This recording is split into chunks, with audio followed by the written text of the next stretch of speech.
नमस्कार दोस्तों, स्वागत है आपका हमारे YouTube चैनल जरधारी क्लासेस में। दोस्तों, इंडियन पॉलिटी में हम यहाँ पे चर्चा कर रहे थे भारतीय संविधान के मूल अधिकारों के बारे में, यानी फंडामेंटल राइट्स के बारे में। और मूल अधिकारों से संबंधित इससे पहले मैं आपको दो पार्ट करा चुका हूँ, दो वीडियो मैंने मूल अधिकारों पर करा दी है। जिसमें मैंने फर्स्ट जो पार्ट था मूल अधिकारों से संबंधित, उसमें मैंने आपको समता के अधिकारों के बारे में बताया था, जो हमारा पहला मूल अधिकार था, मौलिक अधिकार था। अनुच्छेद 14 से लेकर अनुच्छेद 18 तक हमने उसमें चर्चा की थी।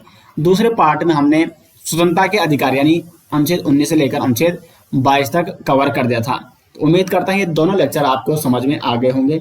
आज जो हमारा लेक्चर है वो है जितने भी अन्य बचे हुए यहाँ पे अनुच्छेद हैं, अन्य जो मूल अधिकार हैं, अन्य जो 4 मूल अधिकार हैं, इनके बारे में हम यहाँ पे चर्चा करने वाले हैं। तो पहले बात करेंगे, जो तीसरा हमारे यहाँ पे मौलिक अधिकार है, शोषण के विरुद्ध अधिकार। अब जो शोषण के विरुद्ध अधिकार है, इसमें 2 अनुच्छेद हैं, अनुच्छेद 23 और अनुच्छेद 24 के अंतर्गत आता है शोषण के विरुद्ध अधिकार। तो क्या है अनुच्छेद 23 में? मानव के दुर्व्यापार व बलात्श्रम पर प्रतिषेध। यानी अगर कोई दुर्व्यापार करता है, बलात्श्रम करता है, तो वो कानूनी अपराध माना जाएगा। मानव के दुर्व्यापार और बलात्श्रम पर प्रतिषेध लगाता है अनुच्छेद 23। दुर्व्यापार क्या होता है दोस्तों? जैसे पहले क्या होता था, महिलाओं की, बच्चों की, लड़कियों की, या कई बार पुरुषों की भी यहाँ पे खरीद फरोख्त की जाती थी और उनको दास बनाया जाता था। तो और साथ साथ वैश्यावृत्ति। तो ये सारे जो कुकृत्य थे उस समय, जब कुप्रथाएं थी, ये सारे आते हैं मानव दुर्व्यापार के अंतर्गत। तो मानव दुर्व्यापार पर प्रतिषेध लगाते हैं अनुच्छेद 23। साथ साथ बलात्श्रम।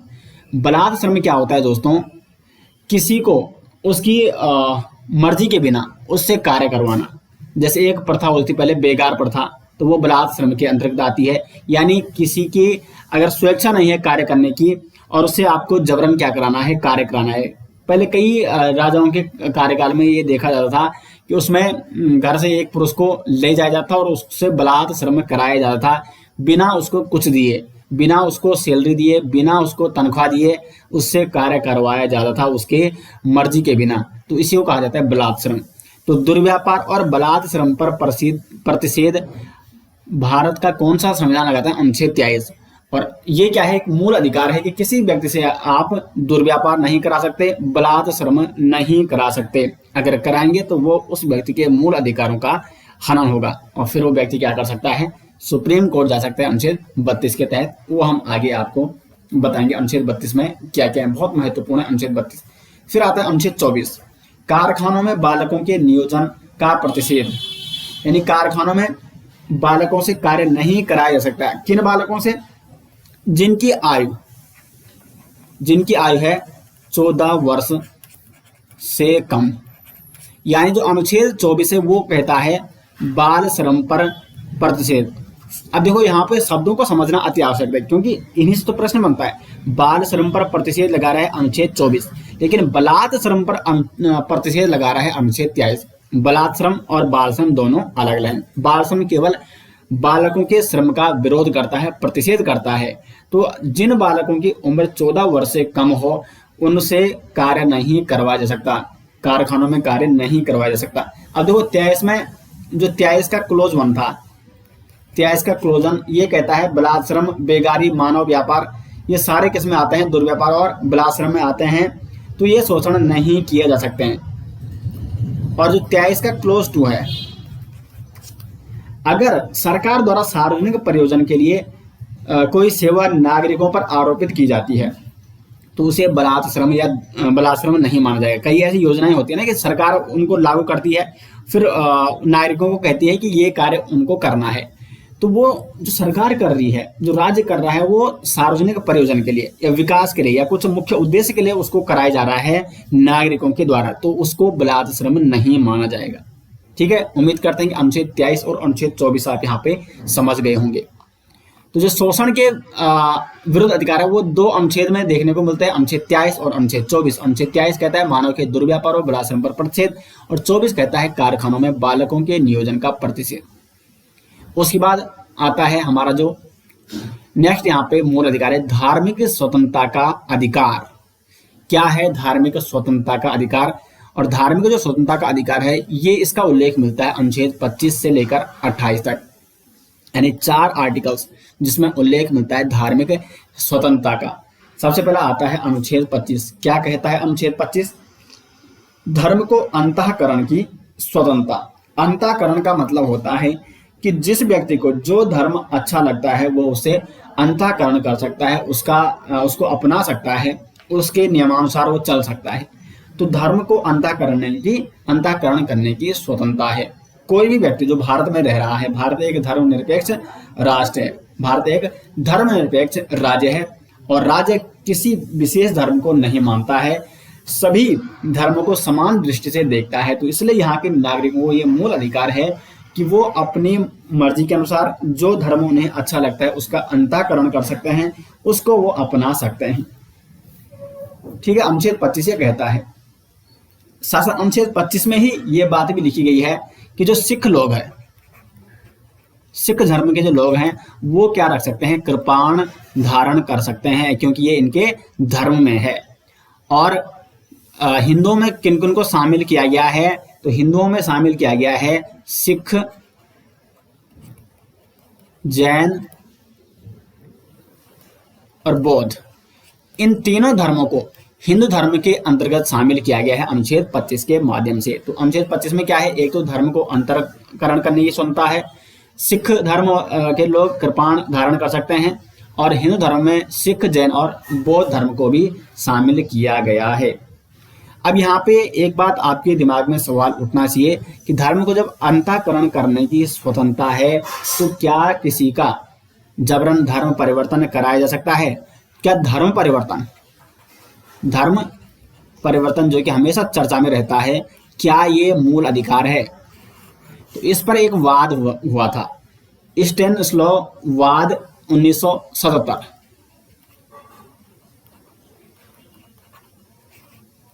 वाद 1977।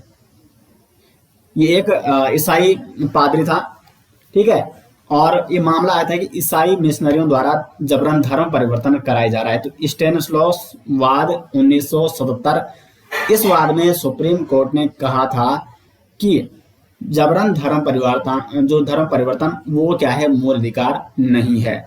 तो धर्म परिवर्तन कराना, जो जबरन धर्म परिवर्तन कराया जाता है वो मूल अधिकार नहीं है। अगर कोई व्यक्ति स्वेच्छा से किसी धर्म को अपनाना चाहता है, अंतःकरण करना चाहता है, तो वो उसका मूल अधिकार है, लेकिन उसके साथ आप जबरदस्ती नहीं कर सकते।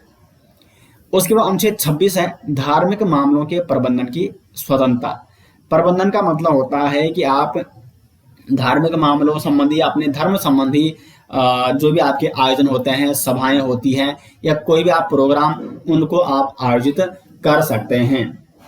तो आयोजन की स्वतंत्रता, जो धार्मिक अनुष्ठान होते हैं उनका आप आयोजन कर सकते हैं, इनकी आपको स्वतंत्रता कौन देता है? अनुच्छेद 26 देता है। अनुच्छेद 27 क्या कहता है? धार्मिक अभिवृद्धि हेतु कर समुदाय की स्वतंत्रता।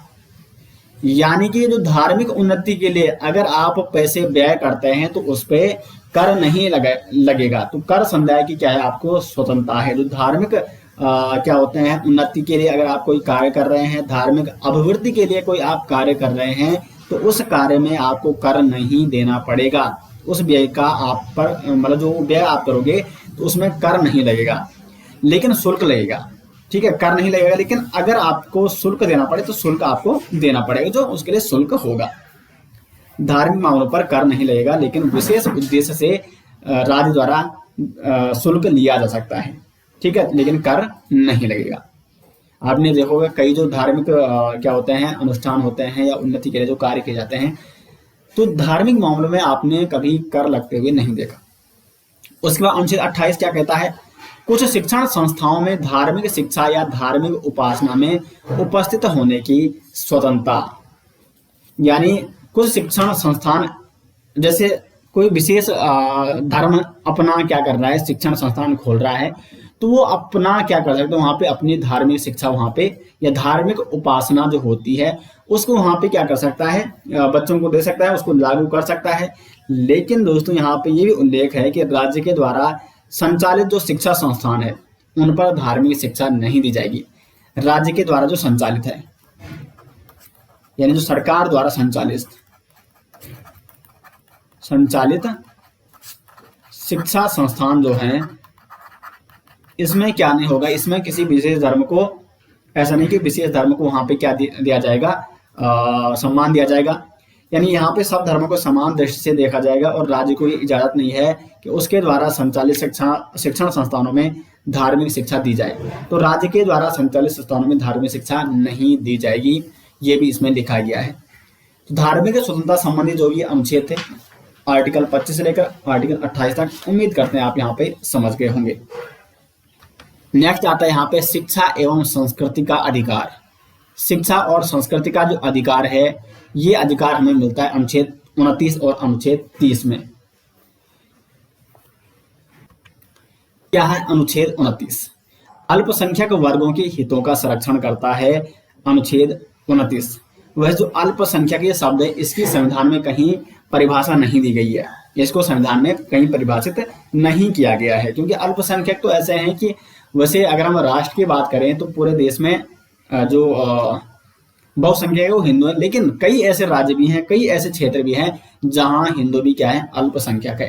तो इसलिए अल्पसंख्यक की कोई परिभाषा नहीं दी गई है संविधान में। अनुच्छेद 29 कहता है अल्पसंख्यक वर्गों के हितों का संरक्षण। और जैसे अल्पसंख्यक अगर हम राष्ट्र की बात करें, संपूर्ण देश की बात करें, संपूर्ण जनसंख्या की, तो उसमें पारसी, मुस्लिम, ईसाई, सिख, बौद्ध, जैन ये अल्पसंख्यक है। तो इनके वर्गों का हितों का संरक्षण वो उनका क्या है, मूल अधिकार है। ये अनुच्छेद 29 में उल्लेख देखने को मिलता है। और 29 का क्लोज 1 ये कहता है कि भाषा, लिपि, संस्कृति का संरक्षण का इन्हें क्या है, अधिकार है। जो ये अल्पसंख्यक है, अल्पसंख्यकों को भाषा, उनकी जो लिपि है और उनकी जो संस्कृति है उसके संरक्षण का अधिकार उन्हें अधिकार है। किसके द्वारा? अनुच्छेद 29 के क्लोज 1 में। और 29 के क्लोज 2 के अनुसार धर्म, जाति, मूल वंश के आधार पर उनके साथ भेदभाव नहीं किया जाएगा। यानी ये क्या कहता है, भेदभाव नहीं किया जाएगा उनके साथ धर्म, जाति या मूल वंश के आधार पर। उसके बाद अनुच्छेद 30 क्या कहता है कि अल्पसंख्यकों को अपने शिक्षण संस्थान खोलने का अधिकार है। जो अल्पसंख्यक है, ठीक है, वो अपने शिक्षण संस्थान खोल सकते हैं और वहां पर वो चाहें तो अपने धर्म या भाषा के आधार पर वो उन शिक्षण संस्थानों को खोल के उनका प्रबंधन कर सकते हैं। और शिक्षण संस्थान को सहायता देने में राज्य किसी धर्म या भाषा के आधार पर अल्पसंख्यकों के साथ भेदभाव नहीं करेगा। तो अल्पसंख्यकों को अपने शिक्षण संस्थान खोलने का अधिकार दिया गया है अनुच्छेद 30 में। तो जो अनुच्छेद 29 और अनुच्छेद 30 है, ये विशेषकर शिक्षा और संस्कृति का अधिकार देता है। किनको? जो अल्पसंख्यक हैं। ठीक है, तो उम्मीद करते हैं कि शिक्षा और संस्कृति का अधिकार भी आप यहाँ पे समझ गए होंगे। अब बढ़ते हैं आगे और बात करते हैं अनुच्छेद 31। अब देखो अनुच्छेद 31 ये संपत्ति का अधिकार हुआ करता था। पहले ये मूल अधिकार हुआ करता था ये भी, लेकिन अब ये मूल अधिकार नहीं है। अब यह मूल अधिकार नहीं है। क्या है ये? अब इसको समझो। अनुच्छेद 31 जो कि पहले मूल अधिकार था, लेकिन 44वां संविधान संशोधन,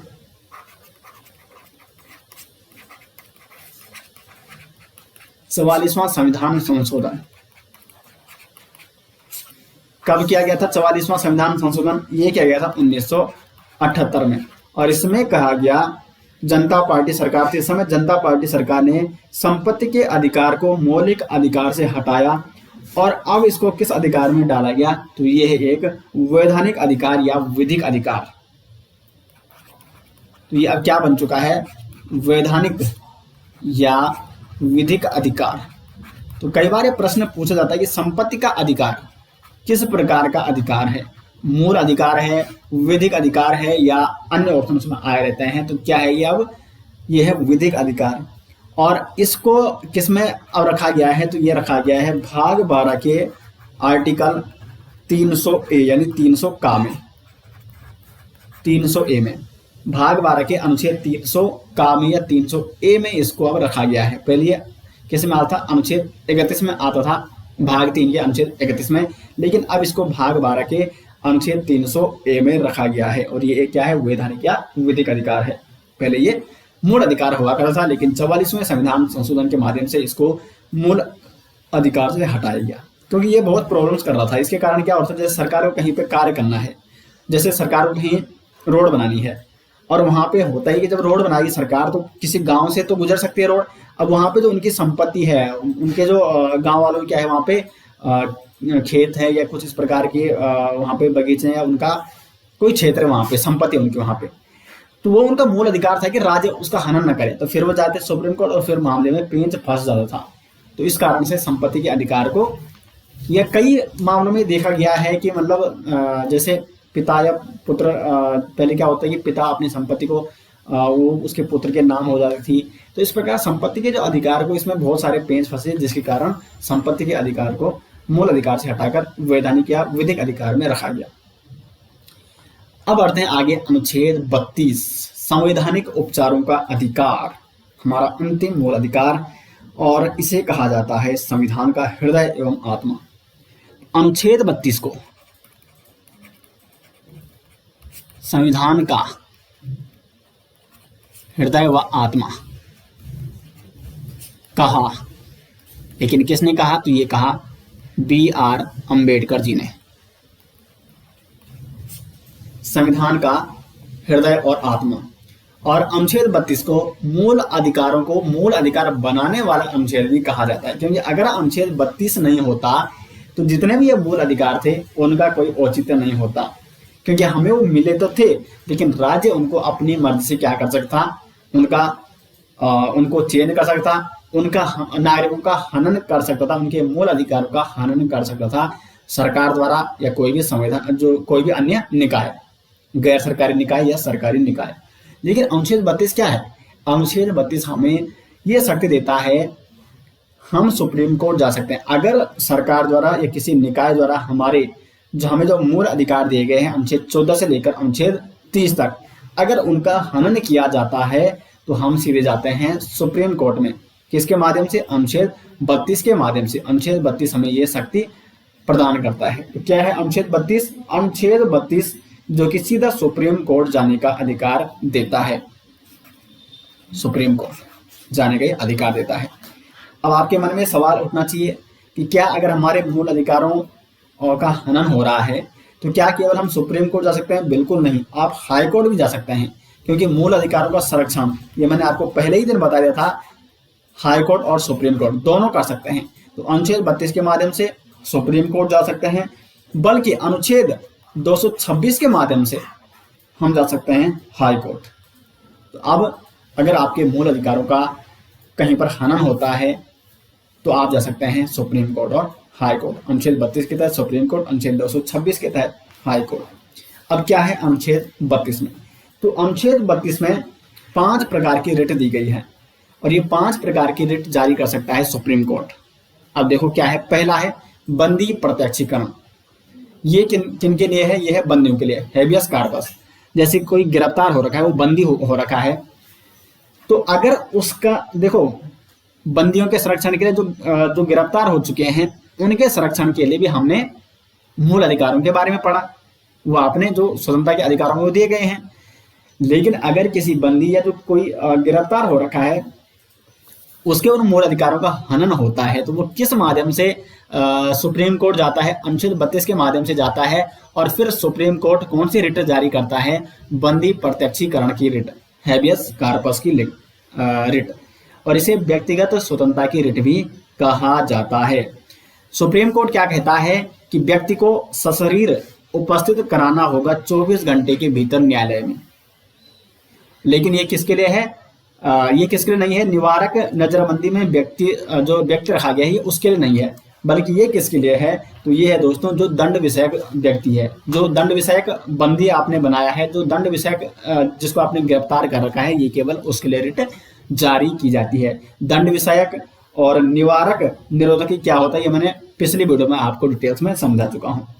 तो बंदी प्रत्यक्षीकरण की रिट ये किसके लिए जारी होती है? अगर किसी कोई गिरफ्तार व्यक्ति उसके मूल अधिकारों का हनन होता है तो वो सुप्रीम कोर्ट जाएगा, और फिर सुप्रीम कोर्ट बंदी प्रत्यक्षीकरण की रिट जारी करेगा और फिर आदेश देगा कि व्यक्ति को सशरीर उपस्थित कराओ और 24 घंटे के ऊपर भीतर न्यायालय में उसको उपस्थित कराना होगा। ठीक है। उसके बाद दूसरा है परमादेश की रिट। ये परमादेश की रिट ये किसके लिए जारी होती है? तो देखो, इसका अर्थ होता है हम आदेश देते हैं। और ये किस पर जारी होती है, किसको आदेश देता है सुप्रीम कोर्ट? सार्वजनिक अधिकारी, या आप सरकारी अधिकारी कह सकते हैं। ये प्राइवेट के लिए नहीं होता, ठीक है, सरकारी अधिकारी। वैसे जैसे कोई प्राधिकारी है, कोई अधिकारी है सरकार में या न्यायिक निकायों में, तो उन पर ये रिट जारी करता है सुप्रीम कोर्ट। क्या होता है, कई बार अगर किसी अधिकारी द्वारा किसी नागरिक का या किसी व्यक्ति के मूल अधिकारों का हनन किया जाता है, फिर वो व्यक्ति सुप्रीम कोर्ट जाएगा अनुच्छेद 32 के तहत कि उस सरकारी व्यक्ति ने या उस अधिकारी ने मेरे अधिकारों का हनन किया है, और फिर सुप्रीम कोर्ट परमादेश उस पर जारी करेगा, परमादेश की रिट उस पर जारी करेगा, हम आदेश देते हैं। लेकिन ये जो परमादेश है वो राष्ट्रपति और राज्यपाल के विरुद्ध ये रिट जारी नहीं की जा सकती है। ठीक है, ये भी आपको नोट यहाँ पे करना है। और ये रिट क्यों जारी की जाती है परमादेश की? सरकारी अधिकारी को उसका कर्तव्य पालन करने के लिए इस रिट के माध्यम से जारी किया जाता है ये रिट। उसके बाद जो तीसरी रिट है वो है अधिकार परीक्षा, क्वा वारंटो। अधिकार परीक्षा क्या है कि इसको कहते हैं किस अधिकार से। सुप्रीम कोर्ट कहता है इसमें किस अधिकार से। परमादेश में सुप्रीम कोर्ट क्या कहता है? हम आदेश देते हैं, हम आदेश देते हैं सार्वजनिक जो अफसर है, जो अधिकारी है, सरकारी अधिकारी, कि वो अपने नियमों का कर्तव्य पूर्ण तरीके से पालन करे, हम आदेश देते हैं। ये तो परमादेश है। किस अधिकार से ये कहा जाता है अधिकार परीक्षा में? अगर कोई व्यक्ति सार्वजनिक पद पर, ये भी केवल सार्वजनिक पद के लिए ही क्या की जाएगी, जारी की जाएगी। ऐसा नहीं कि आप किसी प्राइवेट संस्थान में कार्य कर रहे हैं और आपकी जगह कोई दूसरा वहां पे बिठा दिया, आपको वहां से निकाला गया, तो आप सीधे सुप्रीम कोर्ट चले जाओगे और कहोगे कि हमें उस प्राइवेट निकाय ने या प्राइवेट संस्थान ने हमें हमारी जॉब से निकाला, तो उस पर वो रिट जारी नहीं होगी। वो रिट जारी होगी सार्वजनिक पद पर। अगर आप बिल्कुल योग्य हो और आपने योग्यता के अनुसार कोई एग्जाम निकाला और आप बैठ गए, आपको कोई जॉब लग गई, लेकिन उस जॉब पर जिस पर आपका अधिकार था उस पर अवैध रूप से किसी और व्यक्ति को बिठा दिया गया, तो फिर आप सुप्रीम कोर्ट जाओगे अनुच्छेद 32 के तहत कि हमारा ये मूल अधिकार था कि हमने योग्यता से उस जॉब को हमने निकाला, वो हमारा अधिकार था, लेकिन वो किसी और को दिया गया। तो फिर सुप्रीम कोर्ट क्वा वारंटो यानी अधिकार परीक्षा जारी करेगा, और जिसमें सुप्रीम कोर्ट कहेगा कि किस अधिकार से आप अवैध रूप से उस आसीन पर बैठे हो। ठीक है, लेकिन ये प्राइवेट के विरुद्ध नहीं है, ये केवल सार्वजनिक यानी सरकारी पदों के लिए है। चौथी रिट है उत्प्रेषण। क्या होती है उत्प्रेषण? उत्प्रेषण का मतलब होता है मंगा लेना। इसमें सुप्रीम कोर्ट क्या करता है? मंगाता है। लेकिन क्या मंगाता है? तो उच्चतम न्यायालय, इसमें जैसे सुप्रीम कोर्ट हाई कोर्ट से मंगाएगा, यानी जो निचली अदालतें हैं, अगर उसमें किसी मामले की सुनवाई नहीं हो पा रही है या किसी मामले में पेंच फंस रहा है, तो फिर सुप्रीम कोर्ट क्या करेगा? क्योंकि सबसे ऊपर कौन है? सुप्रीम कोर्ट, उसके नीचे हाई कोर्ट, फिर आते हैं डिस्ट्रिक्ट कोर्ट। तो अगर इन निचली अदालतों में कोई मामला पड़ा हुआ है तो सुप्रीम कोर्ट उसको अपने पास क्या कर सकता है? मंगा सकता है। किस रिट के माध्यम से? तो सुप्रीम कोर्ट कौन सी रिट जारी करेगा? उत्प्रेषण की रिट। जैसे सुप्रीम कोर्ट ने हाई कोर्ट पर उत्प्रेषण की रिट जारी कर दी, यानी वो किसी मामले को अपने पास वो मंगा रहा है। तो उत्प्रेषण रिट के माध्यम से सुप्रीम कोर्ट निचली अदालतों से किसी भी मामले को अपने पास मंगा सकता है। और फिर एक है अंतिम, जो पांचवी रिट है, वो है प्रतिषेध। प्रतिषेध यानी मना करना, स्टे लगाना यानी मना करना। यानी कि अगर उच्चतम जो निचली अदालतें हैं वो किसी मामले में सुनवाई कर रही है, तो सुप्रीम कोर्ट प्रतिषेध यानी जो ये प्रोहिबिशन रिट है, इसके माध्यम से निचली अदालतों को सुनवाई करने के लिए मना कर सकता है, उन पर स्टे लगा सकता है। क्यों लगाएगा स्टे? कई बार हो सकता है कि जो निचली अदालतें हैं, क्योंकि सबसे ऊपर तो सुप्रीम कोर्ट है, तो जो निचली अदालतें हाई कोर्ट, डिस्ट्रिक्ट कोर्ट, अगर ये क्या करे, ये अपनी अधिकारिता का अतिक्रमण अगर करने लग जाए, क्योंकि इनको भी तो अधिकार है ना, बहुत सारे अधिकार है इनको भी, तो अगर निचली अदालतें अपने अधिकारों का अतिक्रमण करने लग जाएं तो फिर सुप्रीम कोर्ट क्या करता है, प्रतिषेध यानी प्रोहिबिशन रिट जारी करता है, और जिसके माध्यम से ये निचली अदालतों को कहता है, यानी स्टे लगा देते हैं उन पे कि वो उसमें सुनवाई नहीं कर सकते। तो ये 5 रिट जो कि किसके द्वारा जारी की जाती है, सुप्रीम कोर्ट के द्वारा जारी की जाती है। उम्मीद करते हैं कि आप यहाँ पे समझ गए होंगे इन पांचों रिटों के बारे में। अब आगे बढ़ते हैं, क्योंकि देखो यहीं तक इंपॉर्टेंट है, अनुच्छेद 32 तक ही इंपॉर्टेंट है मूल अधिकार। उसके बाद कुछ अन्य जो, क्योंकि जो भाग 3 है हमारा उसमें अनुच्छेद 12 से लेकर अनुच्छेद 35 तक है, तो इनको भी आप समझने के लिए यहाँ पे पढ़ सकते हैं। अनुच्छेद जो 33 है ये कहता है सैन्य बल व अर्धसैनिक बलों में कार्यरत लोगों के लिए मूल अधिकार सीमित किए जा सकते हैं। देखो ये जो मूल अधिकार है ये है भारत में जो रह रहा व्यक्ति है, जो नागरिक है यहाँ के, और कुछ मूल अधिकार जो कि विदेशी नागरिकों के लिए भी है। मैंने आपको पहले ही बताया 15, 16, 19, 29 और 30 ये 5 मूल अधिकार ऐसे हैं जो केवल भारतीय नागरिकों के लिए है। लेकिन जो अन्य मौलिक अधिकार हैं यहाँ पे फिर अनुच्छेद 14 आ जाता है, 17 आ जाता है, 18 आ जाता है, 20 आ जाता है, 21, 22, 23, 24, 25, 26, 27, 32 ये सारे मूल अधिकार ये विदेशी नागरिकों के लिए भी। अगर कोई विदेशी नागरिक भी यहाँ पर घूमने आता है तो उसको भी वो मूल अधिकार दिए जाते हैं। 15, 16, 19, 29, 30 को छोड़कर ये 5 जो मौलिक अधिकार हैं ये केवल भारतीय लोगों को प्राप्त हैं। लेकिन सैन्य बल और अर्धसैन्य बलों में जो कार्यरत लोग हैं उनके मूल अधिकार सीमित किए जा सकते हैं, क्योंकि सेना का अपना क्या होता है, सैन्य कानून होता है, मार्शल लॉ होता है, तो उन पर वो लगता है, यानी उनके कुछ मूल अधिकार वहां पे सीमित किए जा सकते हैं। और अगर उनके अधिकार सीमित किए जा रहे हैं तो इसका मतलब ये नहीं कि उनके मूल अधिकारों का हनन हो रहा है। वो क्या है, सैन्य कानून वहां पे है, या वो सेना का मामला है, ठीक है।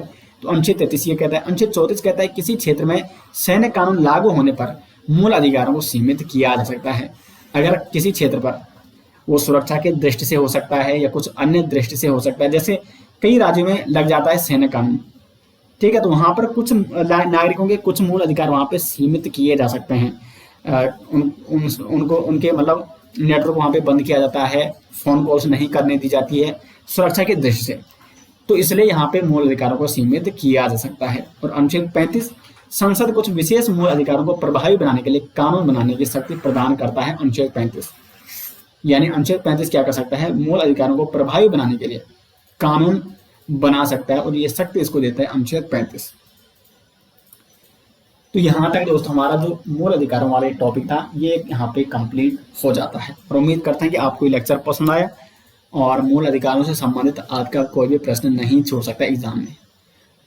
तो अगर दोस्तों आपको वीडियो पसंद आए तो वीडियो को लाइक और शेयर जरूर करें। मिलते हैं नेक्स्ट वीडियो के साथ, तब तक के लिए धन्यवाद।